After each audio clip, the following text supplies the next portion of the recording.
पर्दे जो लगाए हैं वो किस लिए लगाए हैं?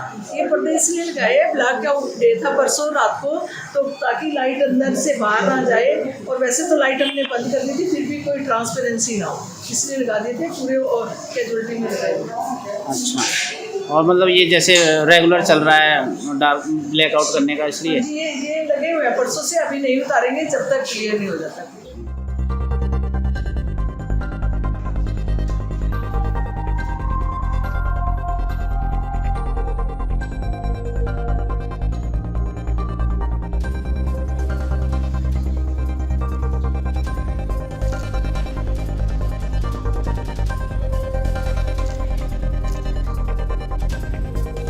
सभी लोगों को कहना चाहती हूँ कि आप अपने घर की लाइट जब भी सायरन सुने, सायरन की आवाज़ सुने, या आप टीवी पे देखें या आप न्यूज़ में देखें या हमारे थ्रू आपको मैसेज आए, तो आप अपने घर की लाइट स्विच ऑफ रखें। फिर जो कॉमन एरिया है, जो अगर बिल्डिंग के नीचे का कॉमन एरिया है जहाँ लाइट है, या आपके घर के बाहर का एरिया है, या ऐसे 4 फ्लोर्स वाली जो बिल्डिंग है उनके नीचे का एरिया है, वहाँ की लाइट बंद करें। वहाँ की लाइट में अगर इन्वर्टर या कोई पावर बैकअप जैसे जनरेटर है तो वो भी बंद ही रखा जाए। जब ये अलार्म साउंड होंगे, इसका मतलब है कि हम हाई वार्निंग में हैं। ये मॉक ड्रिल नहीं है, ये एक्चुअल वार्निंग है। अभी भी हम एक्चुअली हाई अलर्ट में हैं, तो इसकी आप दृढ़ता से पालना करें। और आपके थ्रू मैं ये भी कहना चाहूँगी, जो मार्केट एरिया है, मार्केट एसोसिएशन है, या ऑफिसेस हैं, या जो आईटी पार्क एरिया है, वहाँ के जितने भी लोग हैं वो घर जाने से पहले, जो वो बिल्डिंग के केयर टेकर हैं, वो घर जाने से पहले सारी लाइट बंद करके जाएंगे, ताकि अगर हमें इम्प्लीमेंट करना हो ब्लैकआउट और वहाँ बिल्डिंग में रात में कोई ना भी हो तो वो लाइट्स बंद रहें। खास करके जैसे बैंक्स हैं, या लिकर वैन्स हैं, या पेट्रोल पंप हैं, या शोरूम हैं, ये सभी रात को अगर ब्लैकआउट नहीं भी है तो भी अपनी लाइट बंद करके जाएंगे।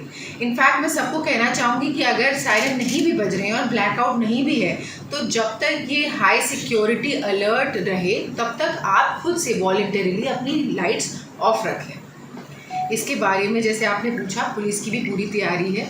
हमारे जितनी कंपनीज़ हैं, पुलिस की एक कंपनी स्टैंड बाय पे यहीं पे है, और पूरे शहर में नाके हैं। हमने रात को भी एक पूरा सील कर दिया था एक प्रकार से, और चेकिंग कर रहे थे। इसके अलावा हमारी ट्रैफिक ड्यूटीज़ भी मुस्तैद हैं, क्योंकि जैसे लाइट बंद हो जाती है तो ट्रैफिक की भी चुनौती आती है। तो पुलिस भी अपनी तरफ से सारी तैयारियों के साथ रेडी है, और इसमें हमको सब नागरिकों का, सभी पंचकुला निवासियों का भी सहयोग चाहिएगा।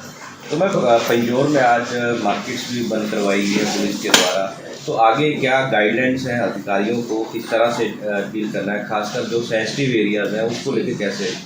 जी, जैसे आप इंदौर की बात कर रहे हैं, तो वहाँ पे एक दूसरा लड़ाई झगड़े का भी इशू हो गया था, जिस कारण उन्होंने मार्केट में सबको अंदर जाने को कह दिया। देखिए, फ्यूचर में अगर ये थ्रेट अलर्ट और सीरियस होता है या इशू और सीरियस होता है तो किस तरह से डील किया जाएगा हम देखेंगे। पर अभी एज ऑफ नाउ मार्केट्स बंद नहीं हैं, तो इसी बात को लेकर ये भी है, मतलब कोई रूमर ना चले, लोगों में भगदड़ ना मचे और पैनिक नहीं क्रिएट होना चाहिए। कोई शॉर्टेज नहीं है किसी तरह की, ना मार्केट बंद है, ना मार्केट बंद करने का कोई आदेश है। तो आप पैनिक में आके चीज़ें खरीदना और सामान इकट्ठा करना शुरू ना करें, क्योंकि ऐसी ही एक अफवाह फैल जाती है तो उसकी वजह से ज़्यादा शॉर्टेज हो जाती है, जबकि एक्चुअली ऐसा कुछ नहीं होता है।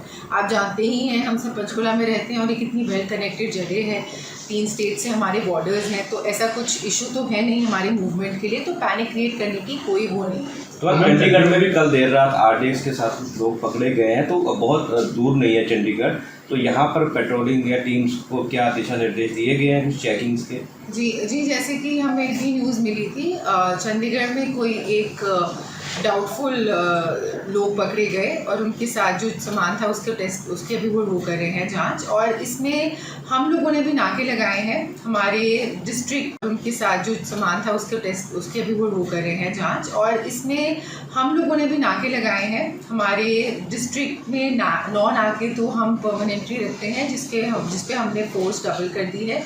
और इसके अलावा भी हमने नाके लगाए हैं। हम पूरे डिस्ट्रिक्ट को एक तरह से सील कर देते हैं कि बाहर से कोई भी आए तो बिना चेकिंग के वो बाहर ना निकल पाए डिस्ट्रिक्ट से। जैसे कि मैंने आपको कहा, हम बिल्कुल हाई अलर्ट पे हैं और पुलिस सारे व्हीकल्स, ऑब्जेक्शनेबल व्हीकल्स चेक कर रही है। हमने अपनी तरफ से कुछ क्रिटिकल लोकेशंस भी आइडेंटिफाई करी हैं, जहाँ पे हमारी 4 QRT तैनात हैं। और रैपिड रिस्पांस टीम्स तैनात हैं और हम कोई भी तरह की इमरजेंसी को टैकल करने के लिए पूरे तरह से तैयार हैं।